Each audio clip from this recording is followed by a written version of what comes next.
Bismillahirrahmanirrahim. Assalamualaikum warahmatullahi wabarakatuh.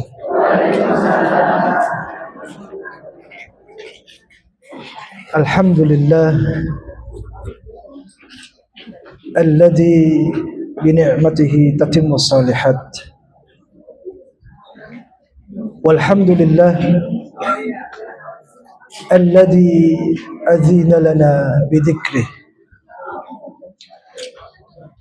Allahumma salli wa sallim wa zid wa barik wa an'im ala nabiyyina wa maulana Muhammad sallallahu alaihi wasallam wa ala alihi wa ashabihi wa man tabi'ahum bi ihsanin illa yaumiddin. Segala puji hanya milik Allah Subhanahu wa ta'ala. Tentu atas segala curahan nikmat-nikmatnya, kebaikan-kebaikan menjadi sempurna. Segala puji hanyalah milik Allah Subhanahu wa ta'ala, yang masih memberikan kita waktu dan kesempatan untuk senantiasa mengingatnya. Semoga dengan nikmat ini Allah Subhanahu wa ta'ala sempurnakan keimanan dan keislaman kita. Dan kita berdoa semoga salawat, salam, berkah, nikmat melimpah kepada Nabi besar Muhammad sallallahu alaihi wasallam, kepada keluarganya, sahabatnya radhiyallahu anhum ajma'in, yang mana mereka berkorban, berjuang, membenarkan dan membela Rasulullah sallallahu alaihi wasallam. Dan semoga kebaikan Allah limpahkan kepada mereka, dan semoga kebaikan itu melimpah kepada umatnya yang istiqamah dengan ajaran dan sunnahnya hatta yaumil qiyamah. Jamaah sekalian rahimani wa rahimakumullah. Alhamdulillah, saya berdoa semoga pagi hari ini kita dikumpulkan oleh Allah dengan sebenar-benar dan sebaik-baik keadaan, sehat walafiat. Yang sakit disembuhkan oleh Allah Subhanahu wa ta'ala, yang sakit diangkat penyakitnya oleh Allah Subhanahu wa ta'ala, dan Allah gantikan kesehatan yang sempurna. Yang terlilit hutang dilunaskan oleh Allah Subhanahu wa ta'ala. Yang baru, yang memiliki keturunan, dijaga dan dijadikan anak yang saleh dan salihah insyaallah.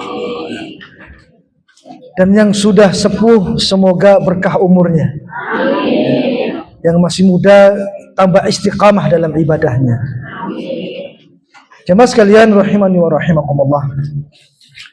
Ada satu ikatan yang sangat erat dalam agama Allah Subhanahu wa ta'ala, antara ilmu dan pertemanan, ilmu dan persahabatan.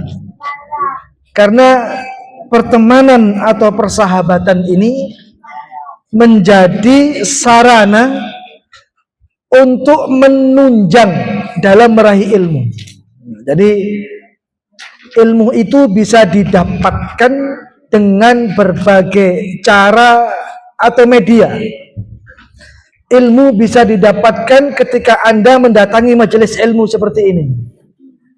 Ilmu bisa didapatkan salah satunya melalui pertemanan atau persahabatan. Teman atau sahabat itu bisa menjadi penunjang akan datangnya keberkahan ilmu. Teman dan sahabat ketika Allah datangkan akan membimbing dalam memilih sesuatu yang telah ditentukan oleh Allah Subhanahu wa ta'ala berkaitan dengan tuntutan syariat. Tadi judulnya adalah ilmu dan pertemanan. Ini sesuatu yang akan menjadi bahasan saya. Rasulullah sallallahu alaihi wasallam pernah menyampaikan dalam salah satu hadisnya, an Abi Hurairah radhiyallahu anhu, anin Nabi sallallahu alaihi wasallam qala. Hadis ini dibawa oleh Abu Hurairah Semoga Allah meridhai beliau. Dari Nabi Muhammad sallallahu alaihi wasallam, beliau bersabda, sab'atun yudhilluhumullahu fi dhillihi yawma la dhilla illa dhilluh. Ini potnya ditaruh bawah aja, Bu. Maaf Bu ya, tangan kiri. Nah, ini kan kelihatan. Makasih Bu ya. Semoga panjang umur, barokah insyaallah. Rasulullah sallallahu alaihi wasallam beliau bersabda, sab'atun yudhilluhumullahu fi dhillihi yawma la dhilla illa dhilluh. Mungkin hadis ini pernah kita singgung, pernah kita sampaikan. Tapi untuk memberikan penekanan akan arti sebuah ilmu dan persahabatan, Rasulullah Shallallahu Alaihi Wasallam mengatakan ada 7 golongan. Yudhilluhumullahu fi dhillihi, yang mana Allah akan memberikan naungan kepada 7 golongan ini. Yauma la dhilla illa dhilluh, di mana nanti pada suatu hari yang dijanjikan oleh Allah tidak ada naungan kecuali naungan Allah Subhanahu wa taala. Dan Rasulullah sebutkan ada 7 golongan. Tapi saya tidak menyebutkan 7-7-nya, tidak. Nanti dicari hadisnya sendiri. Karena waktunya terbatas. Wa minhum, salah satu daripada 7 golongan itu adalah rajulani tahabban fillah, ijtama'a alaihi wa tafarraqa alaihi. Satu di antara 7 golongan itu, kata Rasulullah, adalah 2 orang yang mencintai karena Allah. Ijtama'a alaihi, mereka bertemu karena Allah. Mereka berkumpul karena Allah. Wa tafarraqa alaihi, mereka berpisah pun karena Allah. Nah, ini adalah satu dari 7 golongan yang nanti pada hari kiamat akan mendapatkan naungan Allah Subhanahu wa taala. Dan kita mengimani nanti kalau kita ini akan dikumpulkan oleh Allah di padang mahsyar.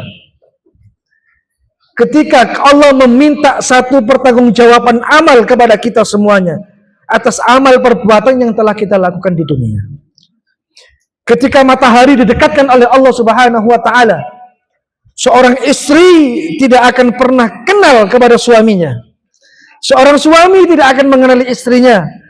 Anak tidak pernah mengenali orang tuanya. Orang tua juga sebaliknya tidak mengenal anaknya. Sya'nu yughni, di hari itu adalah mereka masing-masing mempertanggungjawabkan amalnya di hadapan Allah. Di saat itu mereka semua membutuhkan pertolongan Allah. Yauma la dhilla illa dhilluh, di hari itu tidak ada naungan kecuali naungan Allah. Salah satu dari 7 golongan itu adalah rajulani tahabban fillah, 2 orang yang mencintai karena Allah. Mereka bertemu karena Allah, berpisah karena Allah. Nah, sekarang model pertemanan kita ini seperti apa? Nah, kalau tadi di awal saya sampaikan keterkaitan ilmu dan pertemanan, karena teman yang saleh akan mampu membimbing, mengarahkan kebaikan untuk diri kita sebagai sahibnya menuju Allah Subhanahu wa taala. Karena teman yang saleh akan membimbing kita untuk mendapatkan keberkahan ilmu dengan sebaik-baiknya. Makanya kalau 2 orang bertemu karena Allah, berpisah karena Allah, mereka mencintai karena Allah, ini merupakan kebaikan bagi para pencari ilmu. Kita kan semua mencari ilmu ini. Salah satu sarana sebagai pilihan selain datang ke tempat pengajian, tentukan sahabat Anda sekarang siapa? Tentu sahabat yang memiliki potensi kebaikan dunia dan akhiratnya, yaitu orang-orang saleh yang dihadirkan oleh Allah Subhanahu wa taala. Makanya di dalam Islam, berteman itu bukan hanya sekedar menjalin status sosial, tidak. Kenapa Anda punya banyak teman? Karena tuntutan sosial, Ustaz. Kan gitu kan? Kenapa Anda di masyarakat punya teman dan banyak teman? Karena tuntutan sosial demikian adanya. Tapi tidak dalam Islam. Ya, dalam Islam itu pertemanan, persahabatan tidak hanya sekedar menjalin ikatan sosial, tapi juga merupakan cara untuk saling mendukung dan memperkuat iman. Nah, teman itu harus saling menguatkan iman. Ya, satu dengan yang lain. Teman itu harus saling menguatkan bagaimana cara beragama yang benar. Selain melakukan ikatan sosial, pertemanan harus juga menunjang kebaikan dan mendukung memperkuat keimanan. Alhamdulillah pernah saya sampaikan, berkumpul orang soleh itu pilihan memang yang harus ditentukan. Dan kita harus segera mencari siapa orang-orang terbaik yang dihadirkan oleh Allah Subhanahu wa taala. Makanya hadisnya yang pernah saya sampaikan, al-mu'minu mir'atul mu'min. Cerminan orang mukmin itu adalah cerminan bagi saudaranya yang lain. Jadi seorang mukmin itu cerminan dari saudaranya yang mukmin. Jadi tentukan langkah Anda. Umar bin Khattab dia mengatakan, apa yang harus kita lakukan untuk mendapatkan kebaikan-kebaikan itu? Misalnya ya, kalau saya boleh sedikit melebar daripada materi ini, apa kebutuhan kita ya, selain menjadikan media atau sarana taklim untuk mendapatkan dan mencari ilmu. Yang kedua, teman yang saleh yang Allah hadirkan sebagai media juga untuk mencari ilmu ya. Di sini saya tambahkan, ingatkan kepada suami-suami Anda, ingatkan kepada anak laki-laki Anda, ingatkan kepada diri Anda sendiri jika berkebutuhan akan hal ini. Di rumah Anda semua ada masjid ya, di kampungnya ya. Kalau nggak masjid ya musola lah gitu kan. Intinya di dalamnya ditegakkan sholat 5 waktu. Di antaranya juga ditegakkan sholat Jumat secara berjamaah. Dan juga dilakukan kegiatan-kegiatan untuk menuju kebangkitan umat pada generasi selanjutnya. Ada majelis taklim, ya. Ada sahabat yang saleh, ya. Tapi untuk mendukung dan memperkuat iman seseorang, hendaknya kita menjadikan satu tempat yang kebaikannya dijanjikan oleh Allah bagi para pencari ilmu, yaitu masjid. Masjid. Dalam hadis yang tadi saya sebutkan, sab'atun, ada 7 golongan tadi itu. Yang pertama tadi saya sebutkan dari salah satu dari 7 itu, rajulani tahabban fillah, ijtama'a alaihi wa tafarraqa alaihi. Ya, golongan yang kedua, rajulun qalbahu mu'allaqun fil masjid. Seseorang yang hatinya terikat dengan masjid. Karena masjid adalah tempat untuk membentuk sebuah peradaban. Masjid adalah tempat untuk perencanaan menuju kebangkitan umat. Masjid adalah sebagai fungsi seseorang untuk mendekatkan diri kepada Allah. Jadi ada majelis taklim, ada teman yang saleh, ada satu tempat yang Allah cintai di antara tempat di muka bumi ini, yaitu masjid.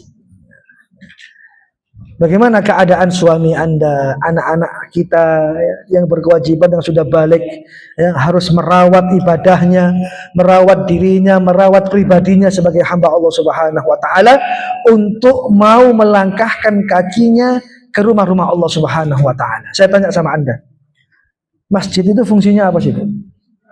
Apa Mbak fungsinya masjid? Apa? Untuk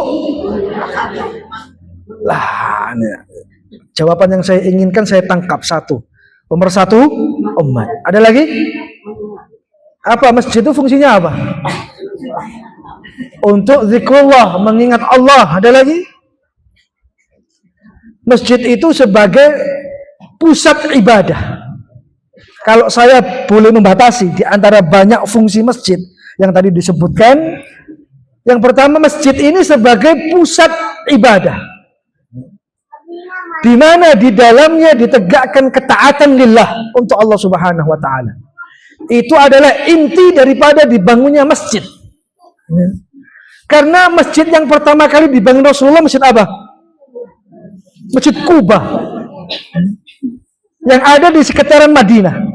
Ketika Rasulullah hijrah dari Makkah ke Madinah, ya, di saat-saat itu Rasulullah SAW membangun masjid namanya Masjid Quba. Pertanyaan sederhana, kenapa Rasulullah berkebutuhan untuk membangun Masjid Quba saat itu sebelum membangun Masjid Nabawi? Karena Rasulullah menginginkan masjid yang dia buat atas perintah Allah menjadi pusat ibadah bagi dia dan para pengikutnya. Fungsi masjid yang pertama memang menjadi pusat ibadah. Yang kedua, ketika saya melakukan pembatasan daripada fungsi masjid, fungsinya kan banyak itu. Yang kedua, sebagai pusat ibadah, sebagai tempat untuk menuju kebangkitan umat. Nah, masjid itu fungsinya, ya. Menuju kebangkitan umat. Jadi masjid ini adalah rumah Allah Subhanahu wa taala di muka bumi Allah Subhanahu wa taala. Tapi dia bukan sekedar tempat untuk sholat, bukan. Yang pertama, juga merupakan pusat pendidikan. Setelah Rasulullah membangun Masjid Nabawi, Rasulullah membangun Masjid setelah Rasulullah membangun Masjid Quba, dia membangun Masjid Nabawi. Tujuannya sama, tidak bergeser antara pembangunan Masjid Quba dan pembangunan Masjid Nabawi. Untuk memfasilitasi siapa?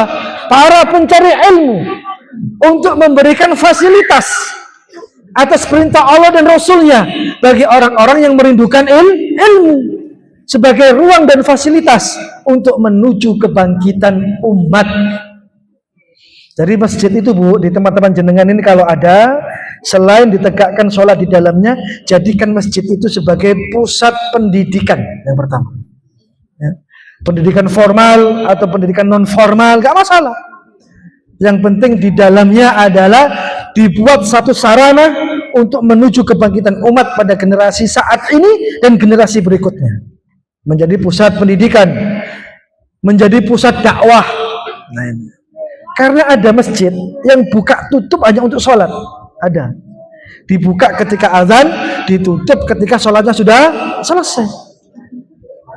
Ya. Jadi masjid itu dibangun hanya memberikan satu fungsi saja, dibuat sholat. Padahal fungsinya banyak. Kalau kita berkeinginan membuka wawasan tentang bagaimana merawat masjid, sebagaimana firman Allah Subhanahu wa taala, "Innama ya'muru masajidallah man amana billah wal yaumil akhir wa aqamas shalah wa ata'az zakah wa lam yakhsha illallah." Jadi orang-orang yang pantas untuk menegakkan masjid, menjaga masjid, merawat masjid, yang pertama adalah orang-orang beriman. Yang dia beriman dan dirinya diikuti dengan bagaimana kekuatan hatinya untuk menerima ilmu, untuk menerima ilmu. Beriman pinter, beriman saleh, beriman taat, dan lain sebagainya. Kalau beriman merupakan standar kepantasan seseorang untuk mengurusi masjid Allah dengan keimanan yang dia miliki, ketika diikuti dengan mereka mengimani hari akhir, orang yang menegakkan sholat, orang yang menunaikan zakat, dalam hatinya tidak ada ketakutan kecuali dia takut kepada Allah Subhanahu wa taala. Wa aqama shalah wa ata zakat wa lam yakhsha illallah. Jadi ruang untuk mendapatkan ilmu itu banyak sebenarnya. Tadi kami sebutkan, ya, yang pertama, datanglah ke majelis taklim. Ayo, yang belum taklim diajak taklim. Ya. Tempatnya sudah gak muat, Ustaz. Masih muat ini. Kalau dengan lebih rapat lagi masih muat ini. Ini masih kosong semua. Ajak untuk ngaji. Kalau di Konita sudah gak membutuhkan, sudah tidak menentukan tempatnya, gak muat, ya cari tempat majelis taklim yang lain. Ya. Karena sarana untuk memperkuat iman dan agama ini adalah taklim, yang mana di dalamnya diajarkan ilmu. Yang sudah taklim istiqomah, jangan malah mundur ke belakang, tidak, istiqomah. Kalau Anda sudah cinta majelis taklim, maka rubah cara pertemanan Anda. Karena teman yang soleh bisa menjadi penunjang untuk mendapatkan keberkahan ilmu. Yang ketiga, ikatlah hati Anda untuk cinta dengan masjid. Karena masjid adalah tempat yang dicintai dan dimuliakan oleh Allah Subhanahu wa ta'ala. Itu adalah 3 sarana yang harus kita pahami dan harus kita mengerti, ya. Makanya tidak ada kebaikan yang mampu kita lakukan kecuali menghadirkan kebaikan-kebaikan selanjutnya. Orang yang sudah punya ilmu, dia harus paham. Apa kata Rasulullah SAW? Min husni islamil mar'i tarkuhu ma la ya'ni. Itu standar ini. Sudah jenengan ini sudah ngajilnya lama. Cinta majelis ilmu. Insya Allah ilmu telah didapatkan. Ketika ilmu telah datang, bagaimana Anda melakukan muhasabah pada diri Anda sendiri? Iya ya, saya ini semakin mapan dengan ilmu. Semakin banyak menerima ilmu, semakin banyak menyerap ilmu. Apakah saya ini lebih bijaksana atau tidak? Apakah saya ini menjadi orang yang ifah, menjaga kehormatan saya atau tidak? Nah, itu harus diseimbangkan. Datang ke majelis taklim harus membawa oleh-oleh terbaik untuk perubahan dirinya. Dan Rasulullah memberikan sebuah standar, min husni islamil mar'i tarkuhu ma la ya'ni. Anda ingin tahu bagaimana ukuran kebaikan seseorang jika dia mau untuk meninggalkan perbuatan-perbuatan yang sia-sia. Jadi ukuran barometer kebaikan Islam seseorang itu, kalau dalam hidupnya dia mau untuk menjalani, melihat, meraba mana yang baik, mana yang buruk. Yang baik dia lakukan, yang buruk dia tinggalkan. Ya. Jadi orang yang Islamnya baik itu dia peka ketika memandang perintah, peka ketika memandang larangan, peka ketika melihat kebaikan, sangat peka sekali jika melihat keburukan. Jadi langkahnya dia tentukan untuk memilih mana yang harus dia pilih, ya, hatinya akan menentukan kepada kecondongan yang mana hati ini harus memilih. Makanya min husni islamil mar'i tarkuhu ma la ya'ni. Sebaik-baik keislaman seseorang kalau dia mau meninggalkan perbuatan yang sia-sia. Sekarang pertanyaannya, apakah kita ini masih menghabiskan waktu kita, menghabiskan energi kita untuk melakukan perbuatan yang sia-sia? Jawabannya kan masing-masing. Nggak akan bisa nyontek satu dengan yang lain. Ya. Kowe saiki maksiat opo? Gak iso gitu kan. Ya. Jadi kita harus tahu standar majelis taklim ini akan membawa kita kemana. Ya, keberkahan daripada ilmu yang telah Allah berikan akan menjadikan kita ini seperti apa, Bu? Itu aja saya sederhana. Ya. Cinta majelis taklim gunanya untuk apa? Ketika sudah mendapatkan ilmu, ilmu ini akan membawa kita kemana? Jadi potensi kebaikan seseorang itu terukur dengan ilmu yang Allah titipkan pada dirinya. Makanya pantaslah bagi kita untuk mau berjalan di muka bumi Allah Subhanahu wa ta'ala, mencari media-media sarana yang bisa menghadirkan ilmu, karena ilmulah yang pantas untuk menjadikan kita taat kepada Allah Subhanahu wa ta'ala. Makanya pernah saya sampaikan pada pertemuan sebelumnya, sahabat sejati itu yang seperti apa, Bu? Saya ingin tahu. Apa? Sahabat sejati itu mereka yang seperti apa? Fillah, billah, lillah. Masya Allah ya. Fillah, billah, lillah. Masya Allah. Ya. Teman yang sejati yang siapa? Ya, saya kasih ya, yang satu perkataan daripada perkataan para ulama, supaya kita ini tahu ya, siapa sejatinya mereka ya. Kata mereka, sadiqaka man sadiqa la man sadiqaka. Sadiqaka man sadiqaka la man sadiqaka. Kata Ibrahim Al-Khwashi yang kemarin saya sampaikan kalau nggak salah ini. Nah ini ya. Teman yang sejati itu siapa sih? Kalau Anda di kantor, di tempat kerja, di rumah, di masyarakat punya teman sejati sebagai ya apa ya? Apresiasi yang Anda berikan kepada dia sebagai teman Anda. Teman sejati itu siapa sih? Nah, Ibrahim Al-Khawash dia memberikan standar ya, sahabat sejatimu. Karena sahabat tadi di awal saya sampaikan, orang yang bisa membimbing kita juga bisa mengarahkan kita untuk mendapatkan keberkahan ilmu. Kalau sahabat kita sahabat yang saleh dan salihah. Makanya dikatakan sahabat sejatimu adalah yang senantiasa jujur. Sahabat sejati itu yang jujur, bukan yang senantiasa membenarkanmu ketika engkau dusta. Biasa ikin jenengan tentukan, jenengan pilih, jenengan eling-eling.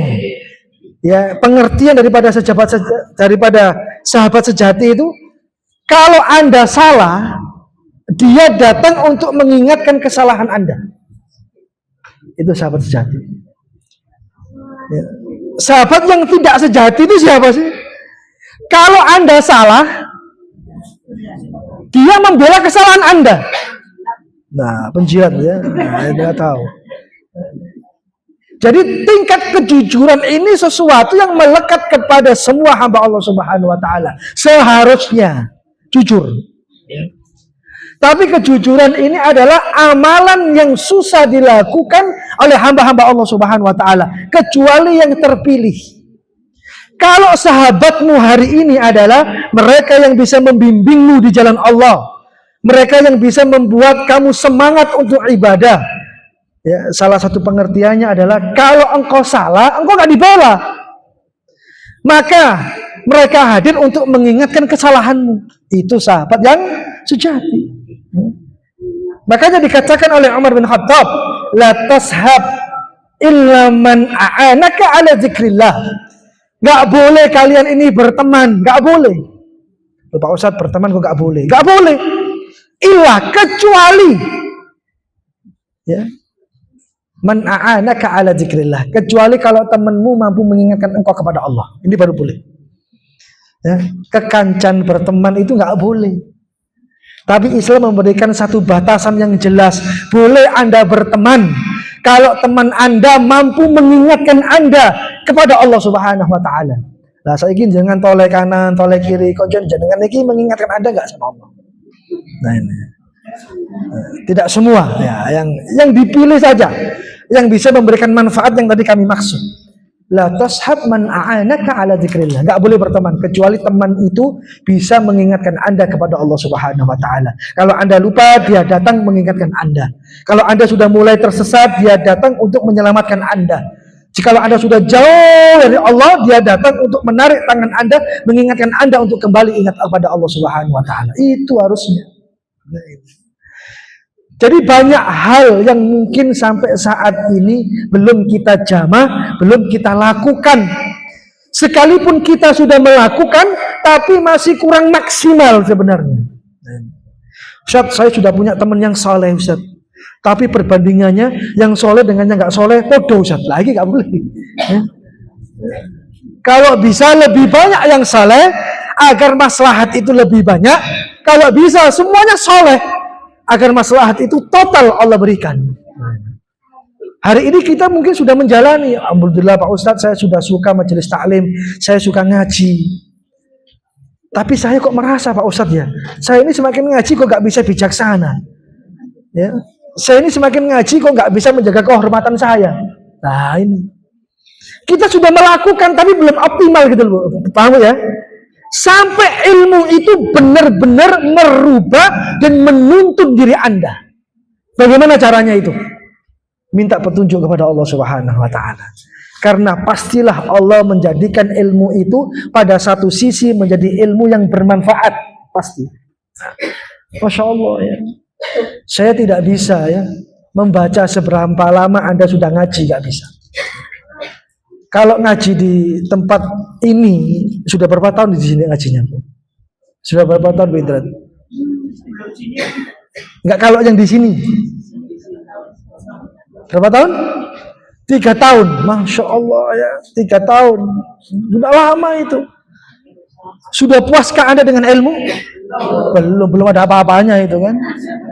Masih kurang banyak ya. Ilal mamat, sampai Allah Subhanahu wa taala menjadikan kita husnul khatimah. Dalam keadaan yang baik, dalam keadaan mencari ilmu. Sudah 3 tahun. Sudah 3 tahun ini paling enak, sudah 3 tahun atau baru 3 tahun? Baru 3 tahun ya. Kalau sudah 3 tahun ini koyoknya suwe gitu kan. Padahal sih dulu 3 tahun ini. Ya, ngaji ini 3 tahun, maksiatnya 20 tahun. Ya, orang iso bayar iku. Utangnya sih akeh, ya. Cicilannya sih akeh, gitu kan. Ya Ustaz, di sini 3 tahun, di tempat lain sudah 6 tahun Pak Ustaz, 9 tahun lumayan. Mengurangi yang 20 tahun maksiat tadi itu kan itu. Di sana sini 3 tahun, sana 6 tahun, di sana 3 tahun Pak Ustaz, lumayan sudah 11 tahun Anda ngaji. Ya, Masya Allah. Tapi apakah ilmu itu sudah merubah kepribadian Anda? Kalau Anda seorang istri, afwan, ya, apakah sudah menjadikan standar Anda menjadi istri salihah? Wallahu ta'ala alam, saya nggak tahu. Ya. Anda yang bisa merasakan dan suami Anda yang paling bisa merasakan perubahan itu. Masya Allah. Ya, ini bagaimana ini? Ngaji ini suwe, ada perubahan tidak? Memang ilmu itu adalah mensejahterakan, ilmu itu membuat pemiliknya itu nyaman. Nyaman dalam menjalani kehidupannya di dunia Allah Subhanahu wa taala.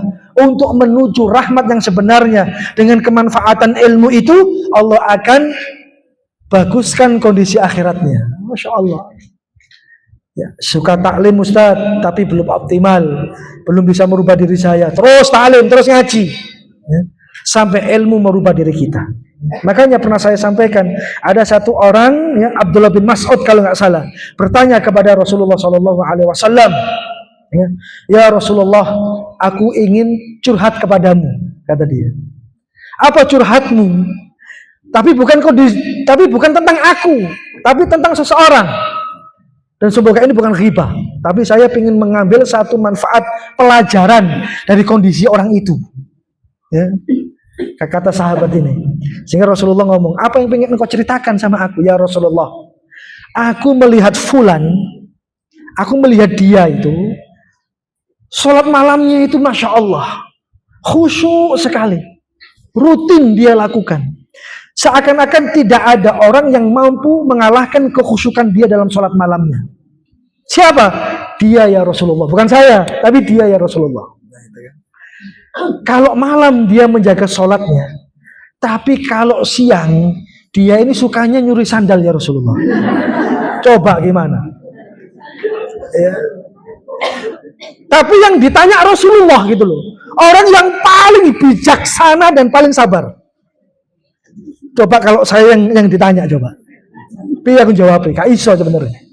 Tapi mendapatkan pelajaran dari Rasulullah SAW. Ya Rasulullah, orang ini kalau malam sholat tahajudnya luar biasa.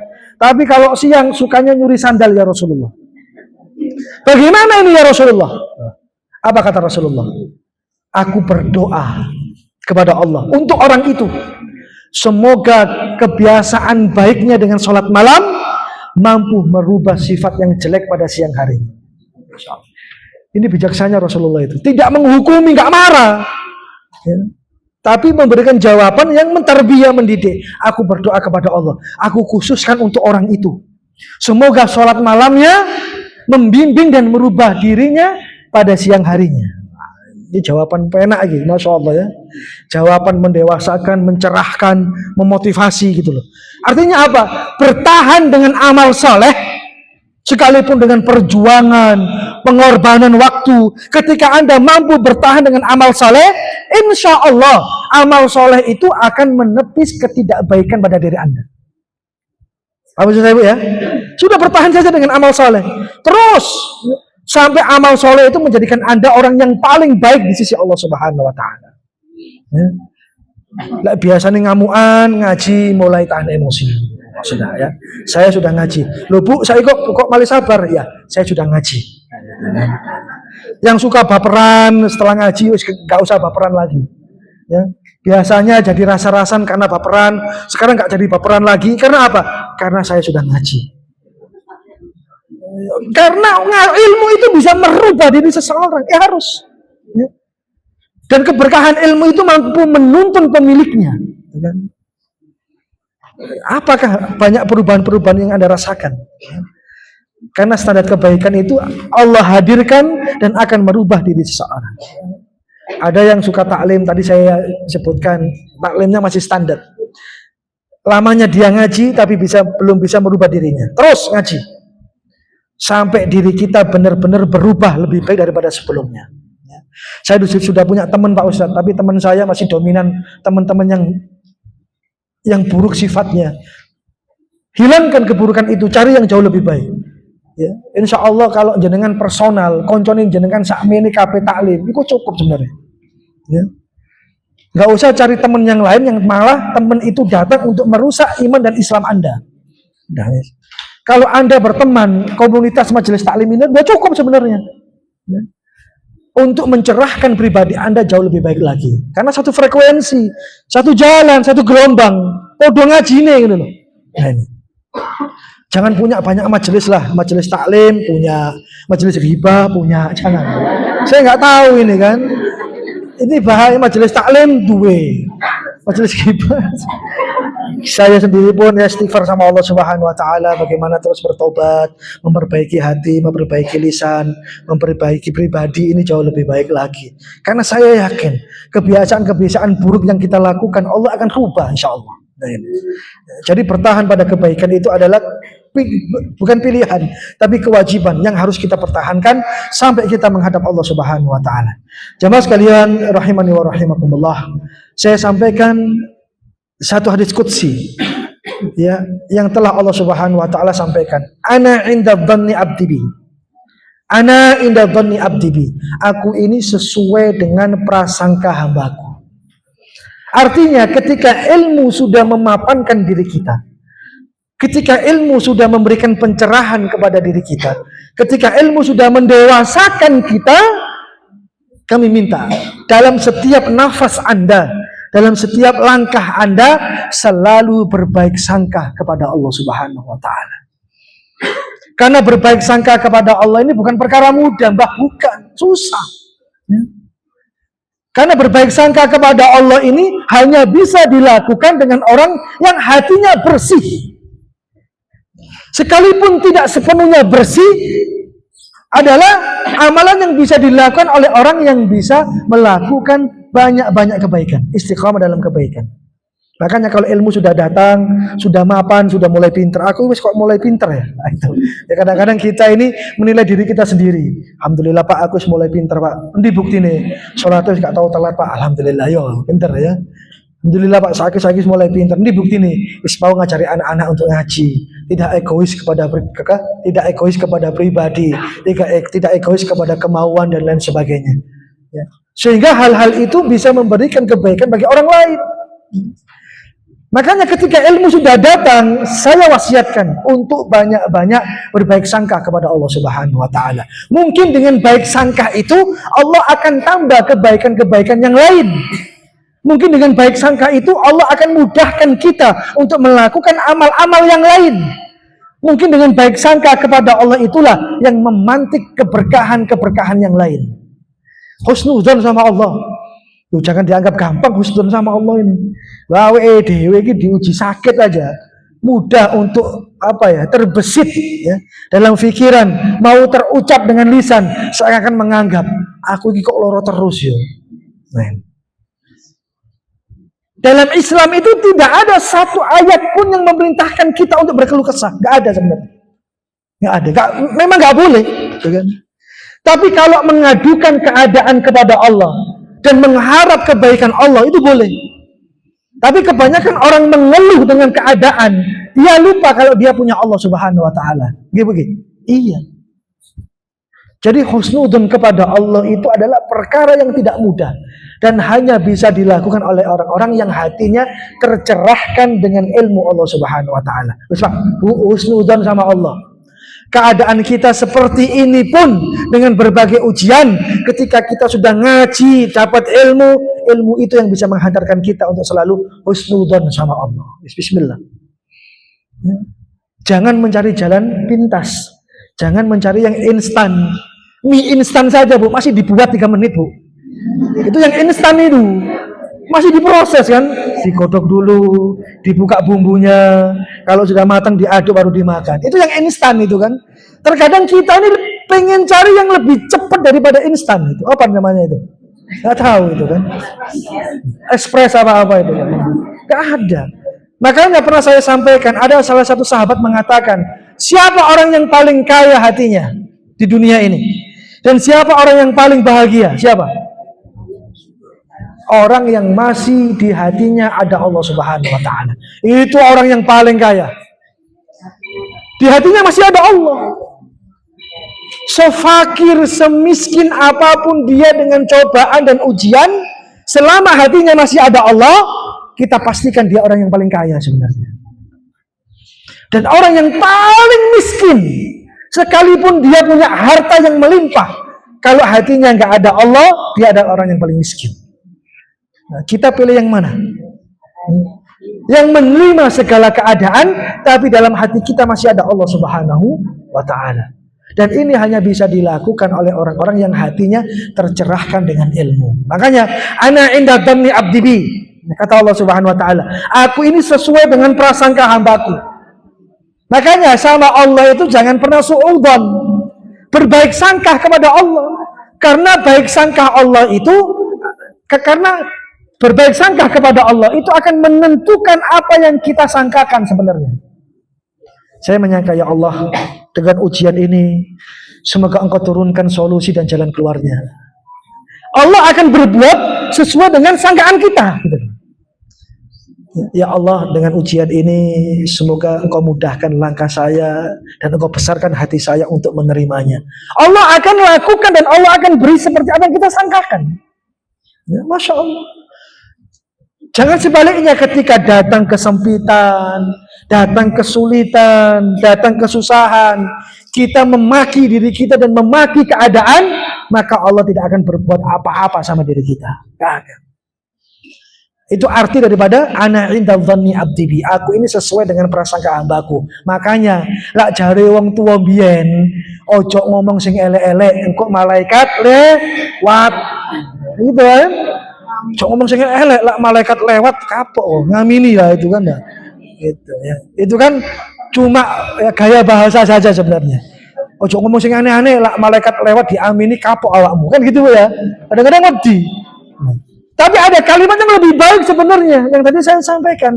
Ana inda dhanni abdi bi, aku sesuai dengan prasangka hambaku. Kalau berprasangka yang baik, karena Allah akan berbuat sesuai dengan prasangka hambanya. Itu Masya Allah. Ya Allah, ya, datangkan saya jodoh yang salihah ya Allah, misalnya, yang bisa membimbing saya dalam agama ini ya Allah. Allah akan jawab sesuai apa yang Anda rasakan. Karena Anda berbaik sangka kepada Allah Subhanahu wa ta'ala, mengeluhkan keadaan Anda kepada Allah Subhanahu wa ta'ala. Ya Allah, berikan saya anak-anak yang soleh dan solihah ya Allah. Anak-anak yang Engkau mampukan untuk menghafal Al-Quran ya Allah. Suami yang bisa membimbing saya jauh lebih baik ya Allah. Ini kan husnudzon sama Allah. Allah akan melakukan pengabulan itu dengan apa yang Allah kehendaki, yang kita sangkakan kepadanya. Maka ilmu itu bisa mendidik kita untuk selalu berbaik sangka kepada Allah Subhanahu wa ta'ala.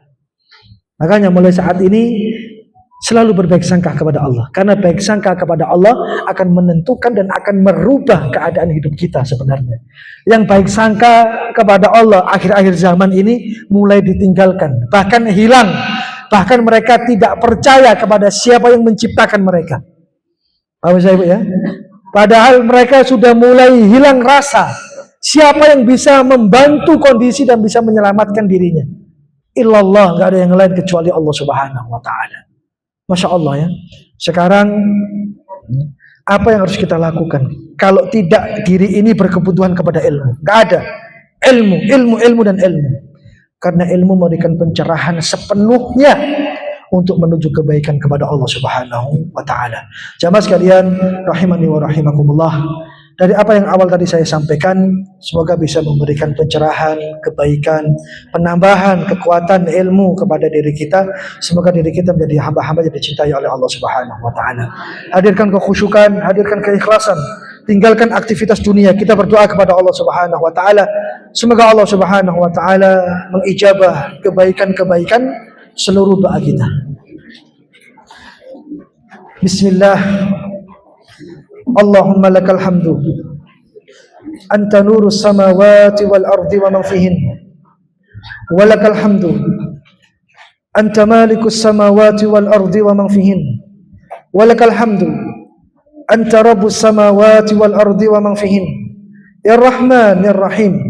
Allahumma salli ala Muhammad wa ala ali Muhammad kama sallaita ala Ibrahim wa ala ali Ibrahim, wa barik ala Muhammad wa ala ali Muhammad kama barakta ala Ibrahim wa ala ali Ibrahim fil alamin innaka Hamidum Majid. Allahumma dina fi man hadait, wa afina fi man afait, wa tawallana fi man tawallait, wa barik lana fi ma a'tait, wa qina syarra ma qadait, fa innaka taqdi wa la yuqda alaik. Allahumma ighfir lil muslimina wal muslimat wal mu'minina wal mu'minat الأحياء منهم والأموات إنك سميع قريب مجيب دعوة يا قاضي الحاجات. اللهم إنا نسألك الفردوس الأعلى. اللهم أعنا على ذكرك وشكرك وحسن عبادتك. اللهم أحينا سعداء وأمتنا شهداء برحمتك يا أرحم الراحمين. اللهم إياك نعبد ولك نصلي ونسجد وإليك نسعى ونحفظ نرجو رحمتك ونخشى عذابك إن عذابك بالكفار ملحق. اللهم أعز الإسلام والمسلمين.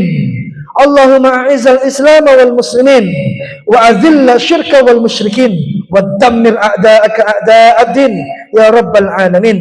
اللهم عليك باليهود. اللهم عليك باليهود. اللهم عليك باليهود. اللهم انصر إخواننا المسلمين والمستضعفين في كل مكان. اللهم انصرهم في فلسطين.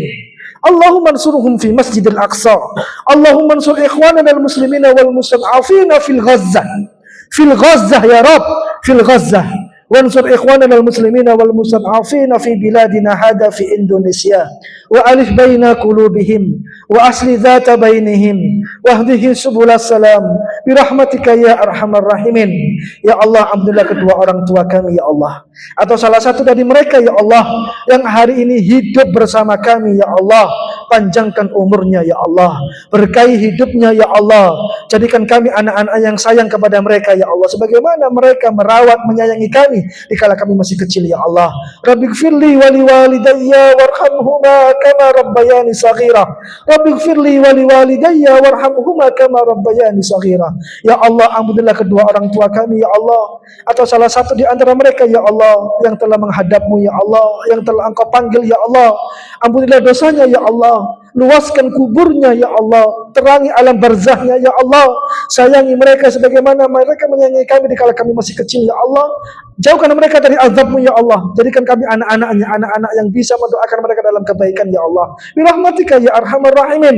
Allahumma ighfir lahum warhamhum wa'afihim wa'fu anhum wa akrim nuzulahum wa wasi' madkhalahum wa silhum bil ma'i wa salji wal barat wa naqqihim min khataya kama yunaqqa thawbul abyadu min ad-danas birahmatika ya arhamar rahimin. Ya Allah, sembuhkanlah di antara kami yang sakit hari ini ya Allah, dari orang tua kami ya Allah, saudara-saudara kami ya Allah, kerabat-kerabat kami ya Allah, teman-teman kami ya Allah yang hari ini tidak bisa hadir bersama kami ya Allah. Angkat penyakitnya ya Allah, hadirkan penawarnya ya Allah, jadikan sakitnya sebagai kafarat untuk menebus kesalahannya ya Allah. Birahmatika ya arhamar rahimin. Allahumma shfi mardana wa mardal muslimin shifaan ajilan shifaan la yughadiru saqama birahmatika ya arhamar rahimin. Allahumma taqabbal minna salatana wa taqabbal minna qiyamana wa taqabbal minna siyamana wa taqabbal minna ruku'ana wa taqabbal minna sujudana wa taqabbal minna du'aana wa taqabbal minna tilawatana minal Qur'an birahmatika ya arhamar rahimin. Rabbana hab lana min azwajina wa dhurriyyatina qurrata a'yun waj'alna lil muttaqina imama. Rabbana la tuzigh qulubana ba'da idh hadaitana wa hab lana min ladunka rahmah innaka antal wahhab. Rabbana la tu'akhidna in nasina aw akhtana. Rabbana wa la tahmil tahmil alaina isran kama hamaltahu ala alladhina min qablina.